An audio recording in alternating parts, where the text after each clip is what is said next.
Olá, podcasters! Está começando mais um episódio do Papo de Montenegrino. Aqui, semanalmente, trazemos entrevistas destacando pessoas, ideias e entidades que tenham relação com Montenegro, além de abordar assuntos globais, mas sempre com um olhar local. Eu sou o jornalista Cássio Pereira. Eu sou a jornalista Manuela Petri e aqui com a gente também está o João Roden, que toca esse projeto e também é responsável pela parte técnica. É ele que grava, edita e todas as quintas-feiras, no finalzinho da manhã, sobe os episódios tanto no Spotify como no YouTube. E um pedido importante, acompanhe a gente lá nas redes sociais, @Papo de Montenegrino. No Instagram e no Facebook nós divulgamos sempre os entrevistados, conversamos com os internautas e também mostramos um pouquinho dos bastidores e das gravações.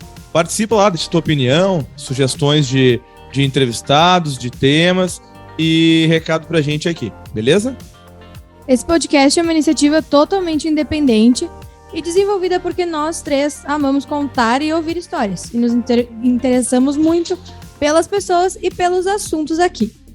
Portanto, caso você tenha interesse em patrocinar esse projeto, vai ser uma honra divulgar a tua marca, produto ou serviço no Papo de Montenegrino. Ok? Então vamos à conversa do dia. Vamos lá, Manu. Nossa entrevistada de hoje é escritora, autora dos livros Fetiche e Verme, além de crônicas e textos em dezenas de antologias. Indicada a vários prêmios, seu gênero preferido é a literatura policial. Além disso, foi patrona da 13ª Feira do Livro de Montenegro e também da Feira do Livro do Vale do Caí em 2015. Conversamos hoje com a montenegrina Karina Luft. Karina, é um prazer falar contigo. Seja muito bem-vinda. Oi, boa noite, pessoal. Muito obrigada, quer dizer, bom dia, né?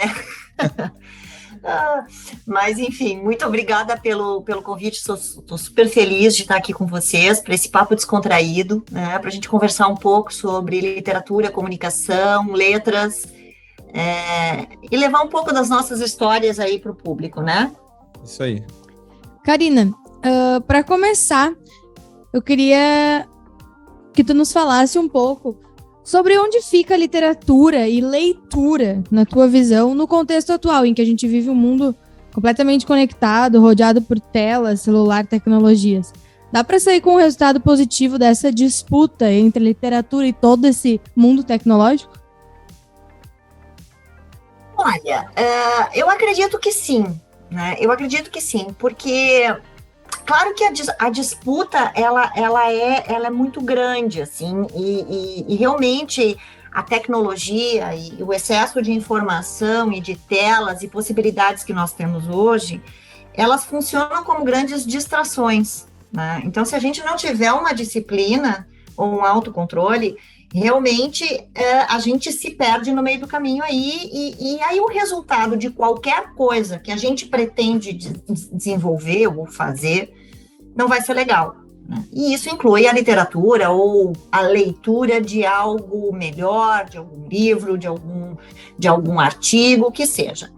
Mas eu acho que pode funcionar, sim, pode ser positivo, porque aquelas pessoas que têm esse desejo ou que têm essa vontade de uma leitura mais elaborada, né, de um texto melhor, de um artigo ou de um produto com mais conteúdo, ela vai em busca disso. Ela vai se desvincular das distrações que vão atrapalhar nessa trajetória e vai em busca disso, né? Até porque no meu meio eu percebo esse movimento, né, essa existência de pessoas que conseguem se desligar e buscar a boa literatura, né, a leitura de bons livros. E claro que, como eu disse ali no início, é uma disputa meio desleal, assim, né, porque além das distrações, a gente tem um estilo de vida que está muito voltado para as coisas rápidas, líquidas, como dizia Bauman, e talvez rasas, né? Então, existe uma forte tendência dessas coisas mais voláteis, assim, nos prenderem, né? Até porque, como disse o meu professor de literatura, a leitura, ela exige um esforço do leitor. Ela é um hobby, ela é um passatempo né, teoricamente nos dá prazer, mas não como audiovisual, que tu vai sentar na frente da televisão, tu vai sentar confortavelmente no teu sofá e aquilo vai chegar pronto para ti. Não, a leitura, ela exige uma concentração, ela exige um espaço adequado, ela exige que tu esteja conectada com aquilo ali para tu conseguir entender a narrativa, entender a trama, né? Todo o desenvolvimento. Então, assim, ela vai exigir mais de ti, mais concentração, mais energia, né? Então, às vezes, as pessoas, por estarem muito cansadas, passam o dia correndo, desenvolvendo inúmeras atividades. Chega à noite, elas até têm vontade de ler, pensam, puxa, eu gostaria de ler, mas elas não conseguem, elas estão extremamente cansadas, tanto que elas começam a ler e dormem, né? Por quê? Porque a leitura exige esse esforço, ela também exige uma certa energia, né? E aí, claro que é mais fácil tu ficar correndo o teu feed ali e olhando rapidamente aquelas imagens atrativas, né? E te desvinculando daquilo que talvez fosse o melhor para ti. Então, precisa ter um esforço e uma disciplina muito grande, né? Para que essa disputa não seja tão desleal, né? E aí o saldo possa realmente ser positivo. Karina, quem te segue nas redes sociais, né? Quem te acompanha ali no Instagram, percebe que tu tem dado uma série de dicas de língua portuguesa, né? Recentemente. Queria te perguntar, assim, como surgiu essa ideia, né? E tu percebe que tem aumentado, como eu posso dizer, um desleixo por parte das pessoas no que diz respeito a esse escrever corretamente? Olha, a ideia surgiu, assim, a minha formação inicial é em secretariado executivo bilíngue, né? Então, eu sou formada em português e inglês, e trabalhei a minha vida toda a minha carreira foi dedicada ao secretariado executivo, à assessoria executiva. E uma das características básicas, assim, muito batidas, né, na universidade, das competências de um bom assessor, é o espírito de servir. Então, a gente é preparado para estar sempre muito à disposição e disposto a servir, a entregar para o outro, naturalmente, alguma coisa, algum bem, alguma informação, algum serviço. Isso é desenvolvido na gente. Bom, aí vamos deixar isso reservado um pouco de lado. Tá, então eu já tenho essa característica natural e que foi treinada e desenvolvida em mim, que é o espírito de servir, de querer entregar para alguém algo a mais. Bom, quando eu encerrei a minha carreira executiva em 2019, eu fiquei naquela assim, tá, e agora vou trabalhar com o quê? Porque eu tinha encerrado a carreira corporativa e decidida a não me dedicar mais a isso, a literalmente encerrar minha carreira corporativa. O que eu vou fazer? Eu vou voltar da aula de inglês. E para eu voltar da aula de inglês, para eu divulgar esse trabalho de inglês, já que ninguém sabia que eu voltaria a ser uma professora de inglês, eu criei dicas de inglês, que, na verdade, não era nenhuma novidade, porque eu já seguia perfis com dicas de inglês, pensei, bom, vou fazer isso também, e vou dar essa entrega, vou dar isso para o meu futuro cliente, de modo que ele conheça ali, né, de uma maneira até não tão didática, assim, não tão curricular, conheça o que eu posso oferecer para ele. E aquilo aconteceu durante um ano e funcionou muito bem. Eu consegui ter uma média, assim, eu tive um salto de 600 seguidores de forma orgânica, né? Eu vi que muita gente começou a curtir aquilo ali, acompanhar e a seguir tudo mais. Só que daí, um ano depois, em paralelo, eu vinha trazendo a literatura e queria me dedicar mais à literatura e tal. Depois eu pensei, não, esse negócio não está funcionando, eu preciso parar de trabalhar, porque as aulas de inglês estão me tomando muito tempo, não estou conseguindo. Fiquei meio alucinada ali, daí eu pensei, vou parar com as aulas de inglês. Bom, se eu vou parar com as aulas de inglês, então eu vou parar de divulgar as dicas, para que as pessoas façam essa associação, para que elas não me procurassem mais como professora de inglês. E voltei a publicar aquelas coisas triviais que a maioria publica, né? A minha vida, onde eu fui, o que eu fiz, nananana. Uma coisa que eu particularmente não gosto, mas eu vinha fazendo para não perder o vínculo com o seguidor, né? Mas eu particularmente não gosto desses perfis muito pessoais, né? Porque às vezes eu fico pensando assim, o que importa para o seguidor se eu fui tomar um café no lugar A ou no lugar B, ou se eu bebi cerveja ou se eu bebi uísque, se eu comi pipoca ou comi azeitona, sabe? Eu penso assim, o que importa para o meu seguidor? E aí eu estava incomodada com aquilo, assim, né? Aí eu pensei, não, mas eu tenho que fazer alguma coisa de entrega. Aí eu tive a ideia das dicas de português. Eu pensei, puxa, consigo associar a escrita, a literatura, consigo direcionar o meu perfil para uma coisa mais um nicho, vamos dizer assim, né? Que daí tem tudo a ver, comunicação, escrita, literatura, dicas de português, tal. E eu senti uma resposta bem positiva, assim, as pessoas, elas estão gostando, assim, né? Eu voltei, assim, ó, eu senti que algumas pessoas que não apareciam mais no meu perfil voltaram, né? Elas voltaram. Então, eu acho que as pessoas, de uma maneira geral, elas estão carentes por informação. Elas querem, como se aquilo fosse um mimo, fosse um presente que tu tá entregando pro teu seguidor. E não deixa de ser, né? Né? Eu, pelo menos, enxergo dessa forma. Até porque eu sigo perfis, não é que eu sigo vários tipos de perfis, mas eu gosto e presto atenção nos perfis que me trazem alguma informação do que perfis, como eu falei antes, pessoais, que a pessoa publicou que ela foi num aniversário, ou que ela foi num casamento, ou que ela, né, fez a festinha de não sei do que, sabe? Aquilo passa muito rápido para mim, aquilo passa batido, assim, aquilo passa, essa imagem, ela passa de forma rasa para mim, mas quando chega um conteúdo, eu pero um pouquinho, aí eu vou ali, já acesso o perfil, aí eu já dou uma olhada, eu já começo a curtir mais coisas, e daí aquilo começa a agregar, né? E aí, em função disso, foi o que eu senti vontade de entregar para os meus seguidores, né? Aquilo que eu tenho vontade de receber é o que eu tenho vontade de entregar. E assim surgiram as dicas de português. Ah, legal.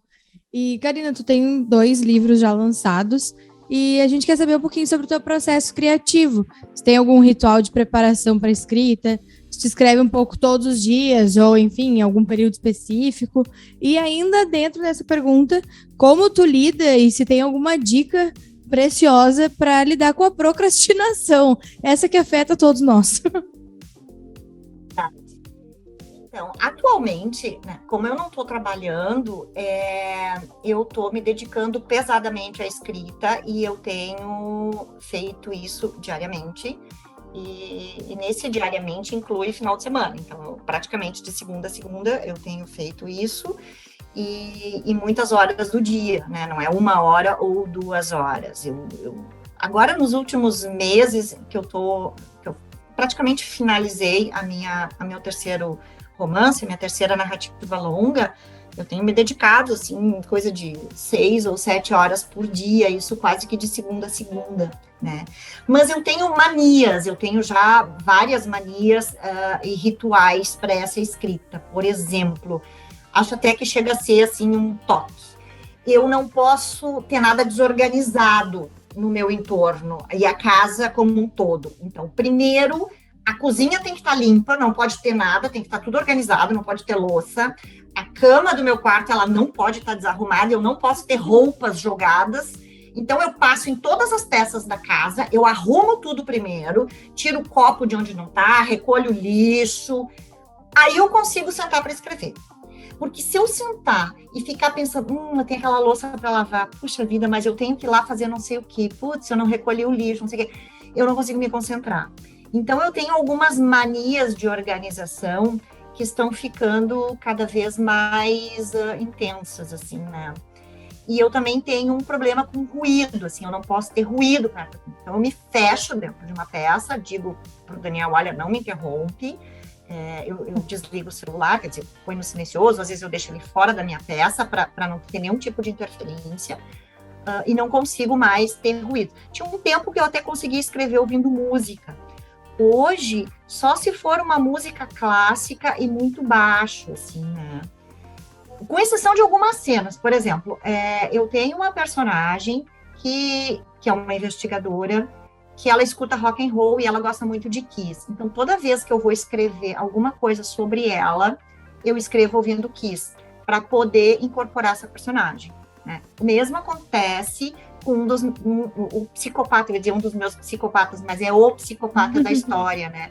ele gosta muito das áreas de Maria Callas. Então, quando eu estou dedicada à escrita desta personagem, eu escuto, eu coloco. Mas terminou essa personagem, quando eu entro no processo de narrador, por exemplo, agora eu estou fazendo a narrativa, eu sou o narrador da história. Eu tenho que cortar esse vínculo sonoro, né? E ficar em silêncio. Então, eu tenho desenvolvido, assim, algumas manias e que a gente até pode chamar de ritual, assim, hoje eu posso te dizer que são rituais de escrita, né? Uhum. E como lidar com a procrastinação?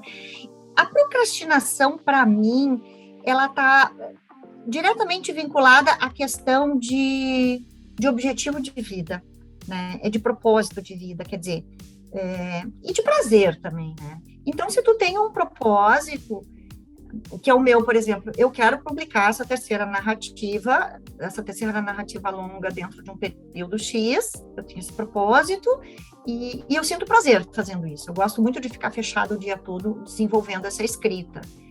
Então, eu consigo ter o autocontrole na procrastinação, né? É uma coisa meio que disciplinada, assim.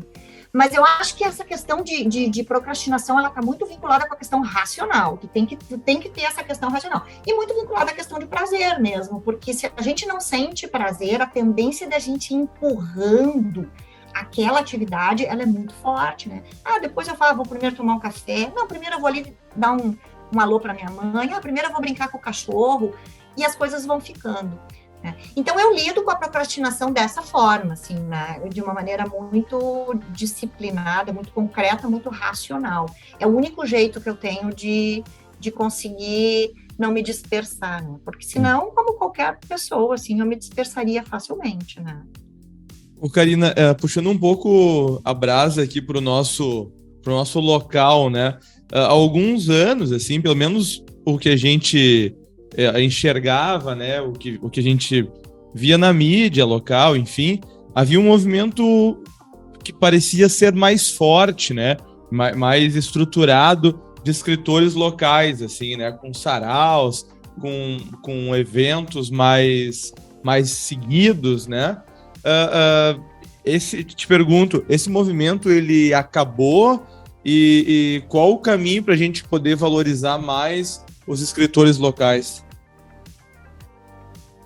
Olha, de certa forma, eu acho que esse movimento realmente acabou, né? É meio cruel dizer assim, né? Ele acabou, até eu falando, ele acabou, fica até de um jeito meio, assim, parece que meio agressivo, ele acabou. Mas a realidade é essa, ele acabou, né? Porque se ele deixou de acontecer, não está mais acontecendo, é porque ele terminou, né? Então a gente tem que ir mais pela lógica. Então eu acho assim, realmente esse movimento, ele já foi mais forte, ele já foi mais constante, né? Mais intenso, ele não existe mais. Muito aconteceu. Eu acho assim, eu acho que tem 3 fatores, tá? Mas aí é opinião minha, nada a ver com o que eu tenha conversado com as pessoas. Mas assim, primeiro, a vida atribulada das pessoas, né? A gente está cada vez mais acelerado e cada vez mais com muitas atividades. Então, me parece que as pessoas, de uma certa maneira, têm outras prioridades, porque primeiro é o trabalho, aí depois é a família, aí depois tem o filho na escola, aí depois tu tem que ir no supermercado, aí tu tem que comprar não sei o quê, daí tu tem que ir no médico, e aí a gente já não estava mais conseguindo fechar a agenda. Quando o fulano podia, o Beltrano não podia, quando um podia, o outro não podia, o grupo já era pequeno, tá, então vamos deixar para o dia tal, e a coisa vai indo, e daqui a pouco ela não acontece. Então, acho que esse é um motivo. O outro motivo também vem muito da falta de incentivo, né? A gente percebe que a arte e a cultura, ela está sendo cada vez mais desprezada no nosso país e não é diferente no nosso município, né? Eu acho que é na nossa sociedade como um todo. Então, daqui a pouco, assim, tu fazer um evento literário, movimentar um sarau, gente, isso dá trabalho, entendeu? A pessoa que vai ser responsável por isso, aquilo vai demandar tempo e energia dela. Ela vai lá, se dedica, vê local, organiza, chama cara de som, contrata não sei o quê, né? Faz todo o planejamento, e daí, daqui a pouco, ninguém dá importância para aquilo ali, aí chega 4, 5 pessoas só, meio que frustra, né? Então, esse eu acho que é outro motivo. E o terceiro grande motivo foi a questão de pandemia também, que acabou desestruturando todo o encontro presencial, né? Toda a possibilidade de evento e tal. Mas a gente agora conseguiu retomar na Feira do Livro, o Sesc promoveu um sarau que ficou muito interessante, ele foi coordenado inclusive pelo Lézer, e estávamos lá, eu, Pedro Stil e Lézer, Claudinha, etc., a Adri Bandeira, entre outras professoras e tal. E nessa ocasião a gente conversou assim, poxa, vamos começar a fazer de novo, né, saraus ou mensais, ou sei lá, bimensal, alguma coisa nessa ordem, assim, junto com parceria com o Sesc e tal. Então, assim, ó, levantamos essa possibilidade, eu acredito que isso pode voltar, sabe? Eu acho que esse movimento está começando a se estruturar de novo e quem sabe 2022 ele não volte aí pro cenário montenegrino, né? Eu te confesso que eu adoraria, assim, ficaria super feliz com isso. Karina, mudando um pouco de assunto, quem te acompanha mais nas redes sociais percebe que tu já falou bastante sobre um conceito de vida minimalista, do viver simples. Eu queria que tu falasse um pouquinho pra gente sobre isso, como que isso surgiu na tua vida, de que maneira isso acontece. Tu sabe que é engraçado, mas assim, tem vários motivos que me levaram ao minimalismo, né? Hoje, quando eu paro e penso assim, eu vejo que ele foi acontecendo por várias vertentes, é meio estranho dizer várias vertentes, mas é mais ou menos por aí, né? Por vários caminhos. O primeiro deles foi assim, como eu tinha uma profissão extremamente estressante, trabalhar no meio corporativo, com secretariado executivo, eu trabalhava numa petroquímica, né? Então, assim, é um universo muito, muito competitivo, muito estressante, etc. E aí, o que eu acabei desenvolvendo ao longo da minha trajetória, aí, assim, várias crises da síndrome de Burnout, né? Eu tive problemas, inclusive, patologias, problemas físicos por conta de estresse e tal, bem características da síndrome de Burnout. E aí, em paralelo, meu pai adoeceu, meu pai ficou 8 anos incapacitado, ele teve vários AVCs e tal, e eu tive que, junto disso, já tinha uma rotina estressante, assumir algumas atividades que eram dele, coisas pequenas, mas que para mim se tornaram grandes, porque era um excesso de atividades, eu já não tinha muito tempo. E aí vinha um somatório de coisas, vida social, literatura, cuidado com a saúde, enfim, casa, cachorro, marido, casamento, aquele excesso de coisas. Daí um dia eu parei e pensei assim, não, um pouquinho, isso aí tá errado, não é assim que eu quero construir a minha vida, né, com esse amontoado de coisa acontecendo junto. E acabei fazendo um curso online de História da Arte. Por quê? Por hobby, por prazer, né? E aí, na História da Arte, eu descobri o minimalismo, né? Que é um dos movimentos artísticos e cultural que surgiu lá na década de 40 e 50, ganhou uma certa força na década de 60. E aí eu comecei a fazer umas associações, assim, como já me chamava a atenção a arquitetura minimalista. Eu sempre gostei muito da arquitetura reta, muito da arquitetura de Niemeyer, assim, aquela coisa com poucos elementos, poucas cores, uma coisa meio reta, meio vazia. Eu sempre gostei do vazio, né? Aí eu descobri, por acaso, a filosofia minimalista, porque até então eu estava gostando era da estética minimalista, né? Da estética mesmo, do movimento cultural e artístico do minimalismo. Aí eu acabei migrando, descobrindo, acabei seguindo alguns perfis e tal, e acabei descobrindo que existia uma filosofia de vida, minimalismo, que vinha para desestressar, que vinha para desapegar e tal. E aí eu meio que enlouqueci, assim, eu disse, não, mas para esse trem que agora eu vou descer, entendeu? É nessa estação que eu vou ficar, porque não é mais esse amontoado de coisa em volta de mim, me sugando energia todo dia que eu quero para mim. E aí eu comecei a fazer uma faxina literal, assim, literal, uma coisa que a minha família até meio que se assustou, porque eu comecei a vender muitas coisas, comecei a doar muitas coisas, o que eu podia ser doado, o que eu não precisava mais. Foi a primeira triagem que eu fiz, o que está sobrando dentro da minha casa. E comecei a eliminar. E aí eu passei por todas as peças da casa. O que eu podia eliminar na cozinha, no quarto, para deixar tudo mais fluido, mais leve, né? Aí eu comecei a aplicar essa filosofia em tudo, né? No guarda-roupa, na casa, na vida social, né? Comecei a dizer alguns nãos, enfim, tudo aquilo que me parecia tóxico, eu fui eliminando, eu fui cortando. E cada vez me identificando mais com a filosofia minimalista, tanto na questão estética, cultural, quanto na questão de estilo de vida, porque aquilo começou a me trazer bem-estar, né? Então, aquele bem-estar que eu não estava encontrando antes, comecei a encontrar ali. E comecei a pensar, nossa, mas é possível, né, viver com menos. E também tinha uma coisa que me incomodava muito, que na minha profissão, assim, de secretariado executivo, essa coisa da aparência, tinha que estar sempre muito montada, né?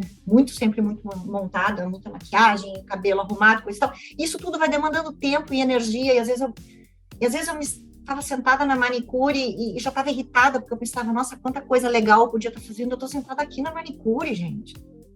Sabe? O que eu estou fazendo aqui? Sabe? Aquilo começou a perder o sentido para mim, essas coisas.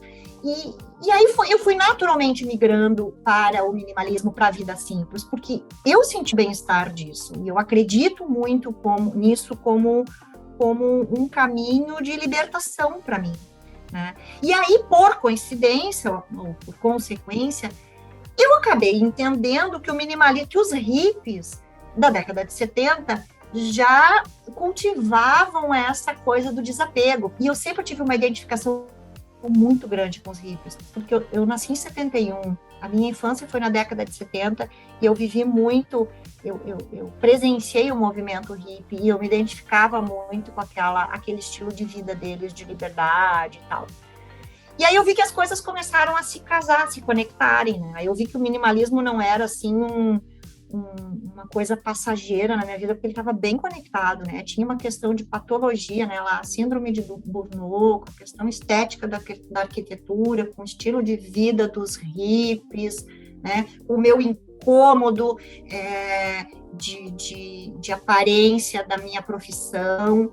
Então, aí eu comecei a falar muito sobre isso, porque acho que a gente fala, ou a gente quer mostrar para os outros. Quando a gente experimenta algo e que funciona para a gente e que traz um bem-estar, a gente tem vontade de compartilhar isso. Eu pensei se, de repente, através disso, outras pessoas não estariam precisando desse auxílio, né? É uma espécie de auxílio existencial, assim. Uma coisa meio maluca, mas, enfim, tem total sentido para mim, né? Uhum. E assim as coisas foram se construindo, entendeu? E aí cheguei nesse patamar. Mas, assim, se tu me perguntasse, tu te considera uma minimalista?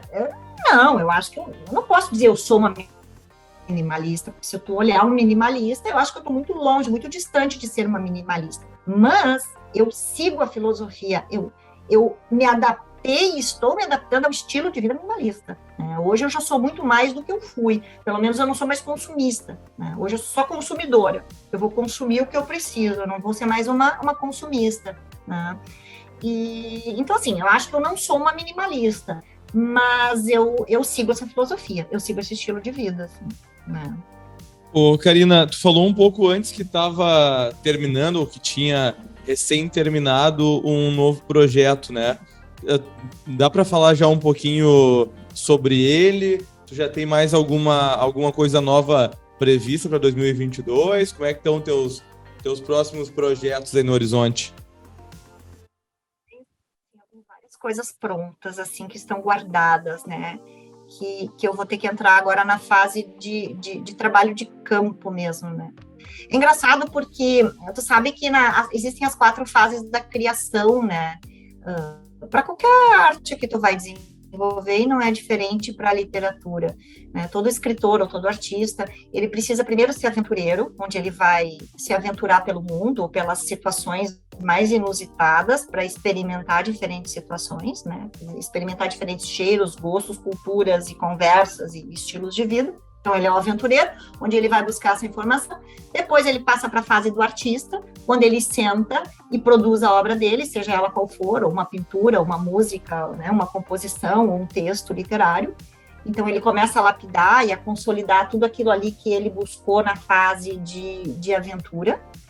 Depois ele passa pelo processo crítico, pela fase do crítico, né? Onde ele vai fazer uma autocrítica em cima do que ele desenvolveu e ele vai compartilhar para revisores, pessoas, consultores, vamos dizer assim, para apontarem possíveis falhas que às vezes a gente não enxerga, a gente está tão mergulhado ali e acaba já passando alguma coisa. E por fim, na quarta fase, a gente chama a fase de soldado, que é a fase que tu tem que levar o teu trabalho ao público, né? No caso do escritor, fazer um lançamento, ir a um evento, fazer uma sessão de autógrafos, participar de sarau, visitar a escola, que seja, né? Bate-papo, etc, etc, etc. Para mim, a parte mais difícil, assim, é a parte do soldado, que é a parte que tu tem que sair para vender, né?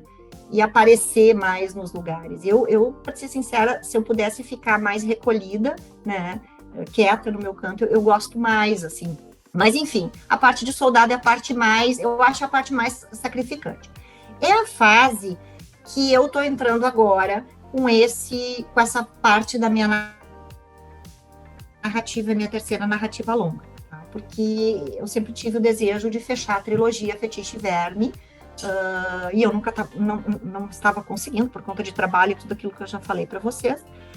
E agora eu consegui, e finalizei o romance, e na sexta-feira ainda eu fiz uma entrevista, um bate-papo com o delegado de homicídios de Belo Horizonte, o Luca Creído. Eu acabei fazendo um curso com ele, porque o Luca, além de delegado de homicídio, trabalhar diariamente com isso, tráfico, homicídio e suicídio, na grande BH, ele também, ele é formado em letras também.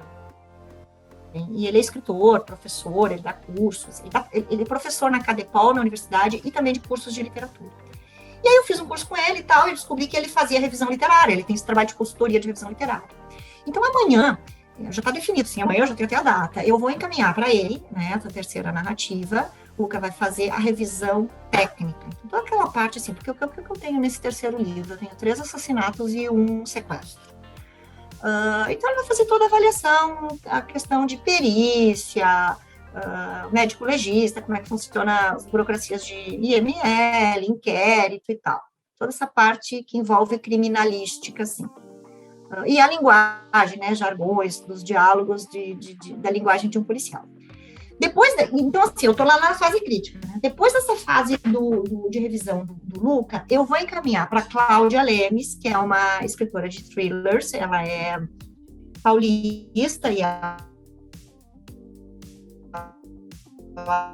já tem uma trajetória. Então, a Cláudia, ela faz a revisão de estrutural do romance, né? Para ver se ele tem todos os elementos de um romance policial, se a gente tem lá tudo que a gente precisa para todos os arquétipos, né, para encantar o leitor, né? Inclusive, eu descobri recentemente, e que eu fiquei até surpresa, que todos os roteiristas de cinema e de séries da Netflix, eles têm um consultor de teoria da literatura, né? Porque todo o teórico de literatura, porque eles buscam os arquétipos, eles buscam todos aqueles modelos já consagrados, né? O arco, trajetória lá do herói, o arco do personagem, etc. Aquelas fórmulas que funcionam. Então, a Cláudia vai fazer essa revisão. E, por fim, entra numa terceira revisão, que que eu estive falando com a Jane Tutiquian, que é minha professora. A Jane, ela é vice-reitora lá da URGS, responsável lá pelo Centro de Letras, para fazer essa revisão mais ortográfica, gramatical e literária mesmo, né? Questão de linguagem literária.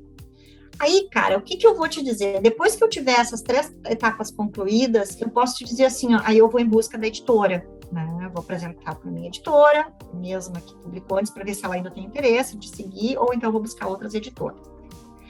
Então, assim, o meu desejo forte era de trazer esse romance ao público em 2022. Mas eu tenho um cronograma extenso aí ainda à frente, que eu não sei se eu vou conseguir, eu não posso me comprometer com o público com questão de data, né? Então, eu gostaria muito, assim, de lançar isso já no segundo semestre do ano que vem.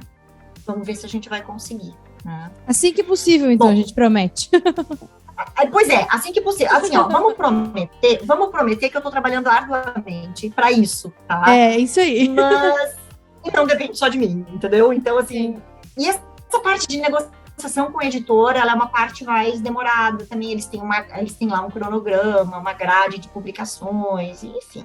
É a parte do soldado daí, que é a parte que para mim é a mais chata, assim, né? Eu vou ter que meio que soldado. Assim.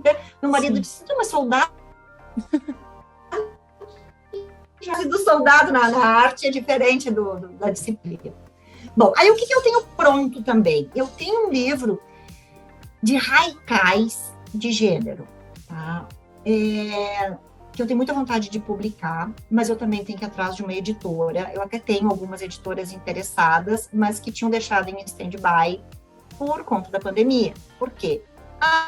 Fazer lançamento de livro virtual não vende tanto, porque o escritor, as pessoas querem esse contato com o escritor, a gente tem que fazer lançamento presencial, vamos esperar.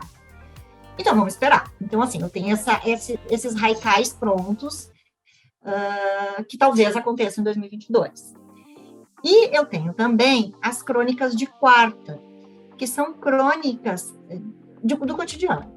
Tá? Então, são crônicas que eu não quero falar de temas pesados e nem de temas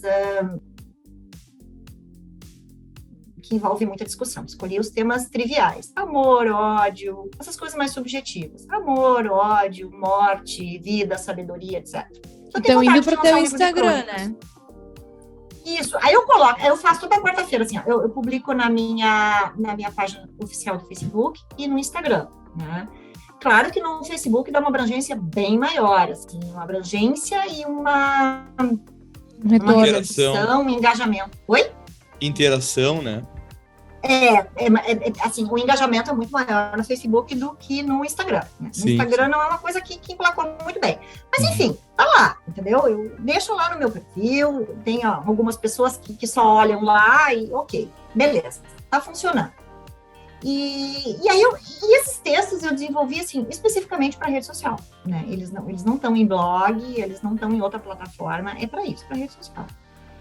Mas eu tenho vontade de publicar um dia um livro de crônicas sobre isso. E também eu fiz um livro de crônicas falando sobre o minimalismo, onde eu defini que eu teria que escrever, porque eu peguei a estética do bloco, assim, uma coisa quadrada. Eu pensei, bom, eu vou escrever textos que tenham apenas um parágrafo, e esses textos têm que ter 100 palavras cravadas. Não pode ter 99, não pode ter 101.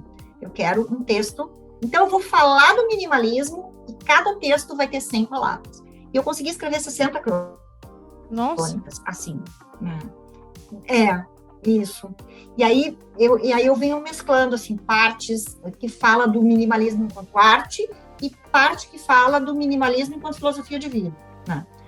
Então, vamos pensar, assim, que ele tem uma parte que é um pouco mais didática e uma parte que é mais subjetiva, né? Não sei se é um livro que vai funcionar, que vai ter algum interesse para alguma editora. Também não sei se esse formato que eu idealizei funcionaria no mercado editorial. Não sei, mas é um material que eu tenho guardado e que eu gostaria. Então, assim, respondendo a pergunta de vocês, se eu tenho projetos, eu tenho vários projetos, eu tenho vários materiais guardados. Agora, se eles vão efetivamente acontecer, cara, eu não sei te dizer. Assim, não sei, não depende de mim. E, Karina, para terminar, na verdade, antes de terminar, é impossível não te perguntar o que tu tá lendo, quais as tuas preferências do momento, se é que tá sobrando um tempo para ler no meio de tudo isso, e que tu queria te pedir para deixar algumas dicas, talvez 2 dicas de livro, agora pro final do ano, para quem tá interessado também numa boa literatura. Legal. Eu te confesso que eu tô lendo menos do que eu já li, mas eu consigo reservar um espaço do dia para ler. Agora eu tô lendo o Macbeth, do Ionesbo. Ionesbo é uma referência para mim na literatura policial. Os nórdicos, de uma maneira geral, né, os escandinavos ali, eles têm sido uma referência para mim, mas especialmente Ionesbo. Eu gosto muito da linguagem dele, da construção de personagem, de narrativa que ele faz. Então eu tô lendo o Macbeth, e acabei de ler recentemente o Quando os Mortos Falam, que é da Claudia, essa paulista que eu falei para vocês há pouco, que também faz esse trabalho de revisão. Então, assim, ó, eu leio de tudo, tá? Eu literalmente, assim, para não dizer tudo, eu não gosto muito de autoajuda. Autoajuda é uma coisa que eu não leio. Mas o resto, tudo que tu imaginar, eu leio. Então, eu leio crônica, eu leio conto, eu leio aventura, eu fantasia, literatura policial, etc. Mas Nos últimos tempos, eu tenho me dedicado mais à literatura policial, porque tem sido um objeto de estudo para mim. Assim como as séries que eu tenho assistido na Netflix, assim, muitas séries e muitos filmes só de investigação, né? Para eu poder compor esse meu livro com menos furos possíveis, né? Como eu disse para o Luca na entrevista esses dias no bate-papo com ele, eu disse, Luca, nenhum furo, né? Tu pega todos eles e vai tapando eles para mim, né? Então, tem sido um objeto de estudo, assim, né? Isso, eu disse, cara, tu vai tapando os furos aí, pelo amor de Deus. Ele ria junto, ele disse, não, Fernanda, deixa comigo. Eu disse, não tem problema, seja bem crítico, pode ser bem cri-cri, mas é isso que eu preciso e tal. Então, isso é o que eu tô lendo. O que eu recomendo? Assim, ó, um livro que eu acho bem significativo para quem gosta de uma leitura mais, vamos falar assim, mais política e mais pesada, talvez até indigesta, o livro A Organização, da jornalista Malu Gaspar. A Malu fez um trabalho brilhante de pesquisa sobre o esquema de corrupção que aconteceu recentemente no nosso país, né, envolvendo as empreiteiras e tudo o que aconteceu aí com Petrobras e tal. Então, ela traz muito o cenário político brasileiro, né? Como funciona todo esse esquema e essa relação do sistema político, independente de quem está no comando, ou de qual seja a ideologia, ou de qual seja o partido político, como que funciona esse sistema corrupto, né, da política brasileira vinculado aos grandes empresários, né, a indústria e especialmente, então, nesse livro aqui, a Odebrecht. Então, ele é um livro muito interessante, a título de conhecimento, né? Eu acho que todo brasileiro deveria, em algum momento, ler esse livro. Mas, como eu disse para vocês, ele é bastante indigesto. Talvez não vamos indicá-lo para a leitura de final de ano, tá? Vamos deixar para o momento que as pessoas estiverem mais relaxadas. Bom, aí o que eu posso indicar? Eu tenho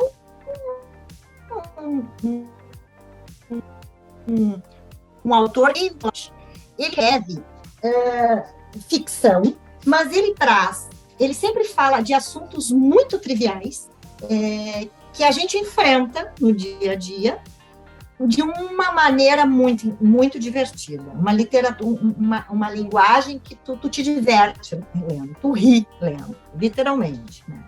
E aí eu recomendo o Terapia e o Surdo Mudo.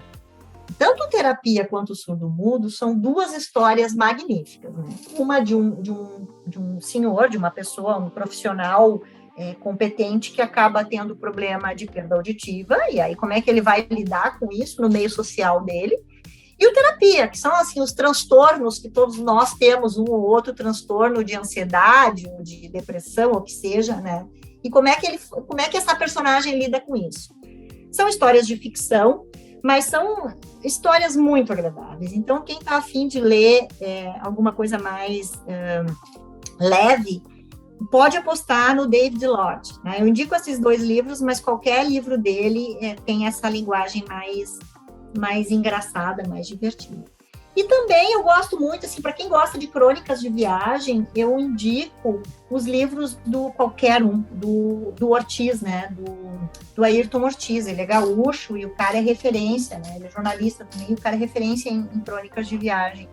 Eu gosto muito do Ortiz porque ele não traz a crônica apenas, não é uma descrição técnica, especificamente do lugar, mas ele faz toda uma imersão cultural e aí ele traz as questões de lendas e fantasias que existem em cada região que ele está narrando, né? E, em paralelo, também tem as crônicas de viagem da Cecília Meirelles, né? Só que a Cecília, por ser uma poetisa, ela tem uma outra linguagem nessas crônicas, mas que funcionou muito bem. Gostei bastante das crônicas de viagem de Cecília Meirelles. Então, acho que são 3 dicas bem diferentes, assim, 3 estilos bem diferentes para poder tentar alcançar aí o gosto dos nossos ouvintes, leitores, e amigos, parentes e etc. Né? Também fica a dica como presente de Natal, né? Boa dica. É engraçado que a organização eu ganhei do meu marido de presente de Natal ano passado, né? Eu espero, porra, meu, que presentinho que tu me deu. Ele me deu a organização de presente de Natal. Karina, foi uma alegria falar contigo, assim, muito obrigado pelo teu tempo, pela tua disponibilidade, e assim que esses projetos estiverem encaminhados, que forem para a rua, tu nos aciona para a gente voltar a conversar aqui, por favor. Vamos fazer uma gritaria em cima disso, né? Eu acho fundamental. Gente, eu agradeço demais, demais mesmo, gostei muito, gosto muito de participar desses bate-papos, foi uma honra, né? Agradeço o carinho, a atenção de vocês e dos ouvintes aí, e fico à disposição, tá bom? Beleza, um abração, a gente agradece. Aliás, foi a Karina Luft, então, escritora montenegrina, falando um pouco sobre tudo, né? Literatura, sobre vida, sobre, né, dicas, deu até dicas aí pro pessoal de presente final de ano. Por falar em dica, Manu, sempre no final do programa, viu só que legal esse link que eu fiz? Foi bom.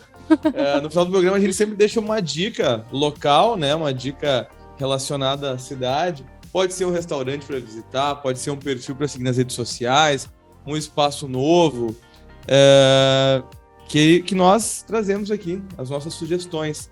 Manuela, tua dica, então, a tua sugestão de hoje.